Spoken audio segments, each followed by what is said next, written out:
ശരു, എന്റെ അച്ഛൻ ആയുധമുണ്ടാക്കാൻ പഠിപ്പിച്ചു. ടണ്ടടാങ്, വില്ലും ഗതയും. ആയുധമോ? അതെന്താ? ആയുധം എന്ന് വെച്ചാലേ മൊയിലിനെയൊക്കെ പിടിക്കാനുള്ള സൂത്രമാ. വില്ലുണ്ടാക്കാൻ വേണ്ടി കമ്പ് വളച്ച് വള്ളി കെട്ടണം. മറ്റേ കമ്പ് മത്തങ്ങയിൽ തുളച്ച് കയറ്റിയാൽ ഗതയായി. ഞാൻ പോയിട്ട് വില്ലിനുള്ള വള്ളി കൊണ്ടുവരാട്ടോ. ശരു, വള്ളി കിട്ടി. ഹേ, നീ ആ കമ്പൊടിച്ചോ? വില്ലുണ്ടാക്കാൻ വളച്ചതാ, വളഞ്ഞില്ല, ഒടിഞ്ഞു.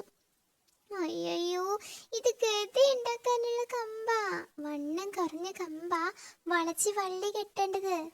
ആ കമ്പവിടെ? അത് വളച്ച് വില്ലുണ്ടാക്കാം. അത് അത് പിന്നെ മത്തങ്ങ തുളച്ചു കയറ്റി പൊക്കിയപ്പോ അത് ഒടിഞ്ഞു. ശരു.